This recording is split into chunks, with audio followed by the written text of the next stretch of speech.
Remind myself to keep reading. It's a book festival. An official book in front of me. Let's see. I don't even know. I only picked the one because I thought I was reading one piece and there are going to be real writers coming. Let's see. Pick one in the middle. I won't even know what it is. That would be the perfect. I know, that's difficult, right? This one is from January of 2008. It's called That Was a Fun Tune-Up, Now On to Mardi Gras. I realize that most of the country is exhausted, exhilarated, and ready to get back to work in the new year. That's sweet. You may even pause now and again to feel badly for us in our struggle here in New Orleans. Thanks. We still need tons of help, but really, it's Mardi Gras season already, and we're getting ready. New Year's Eve was nice. A nice, easy warm-up to the party that Mardi Gras is. How can I explain the difference between the lovely floats of the Rose Bowl parade with happy, smiling people on the float waving to happy, smiling people in the streets? It's pretty, but where's the buzz? The excitement of getting the gras, catching stuff from the float rides, and bringing home piles of worthless, beautiful junk/treasure.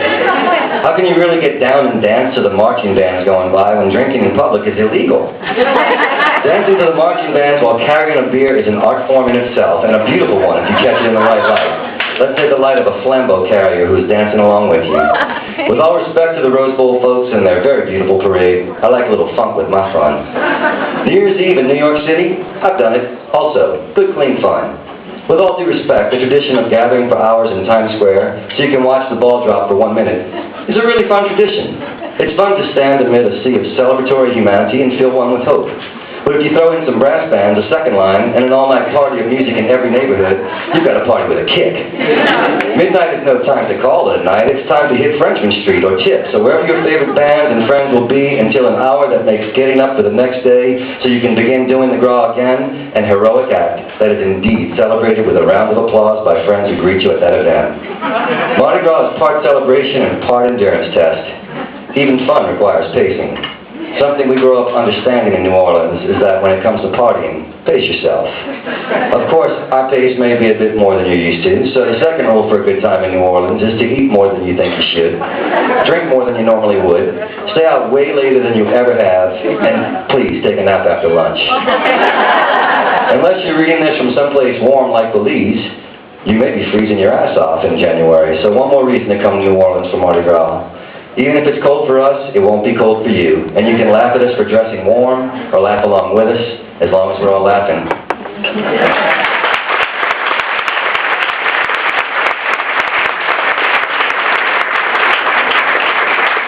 And on that note, there's a lot of folks who came down, probably some, maybe even in this room, who came down to help in New Orleans after the flood.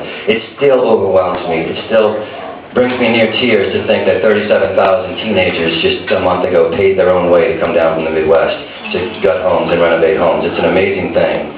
The heroes are numberless.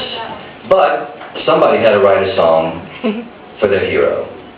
Early on, I felt like the first, they call them first responders, they got some songs written about them. And the second and third responders even got some news coverage and stuff. But then it's been 4 years, and like the seventh and eighth responders aren't getting the same respect, y'all. And I felt like a statement needed to be made. So on my last record, Exit to Mystery Street, I wrote this song for my heroes, the people that are helping me that I couldn't be rebuilding my life and my home and my city without, and most of my friends couldn't be rebuilding their lives without. I'm talking about the people who make the anti-anxiety drugs and antidepressants, who are helping us rebuild our great city one pill at a time. And I love them for it. I wrote them this song, and it's a catchy little ditty, and if anybody here happens to be, on them, sing along with me. It's called Sedation.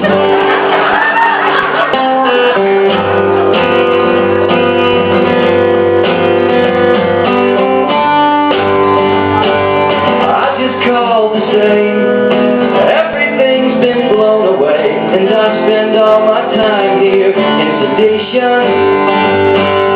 Never deal with fear. Now and then one single tear, and then I change my ways and go sedation.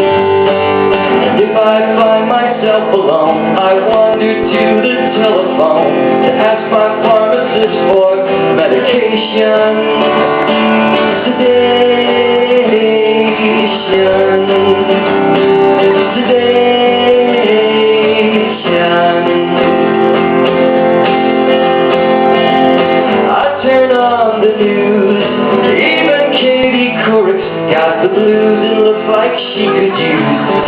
sedation. Really, it's okay. It's only time I'd waste away. Instead, I'll waste the day here in sedation. When I turn off my TV, the sky outside still blue to me.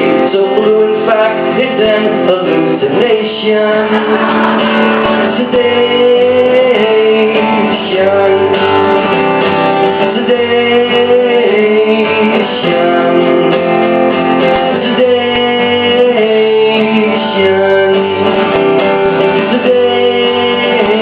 Sedation. We might even save the nation with S-E-D-A-T-I-O-N, oh man. Na na na na na na na na na na na na na. I want my sedation. Make sure you refill Valium, Prozac, Benadryl. The world sometimes requires some sedation.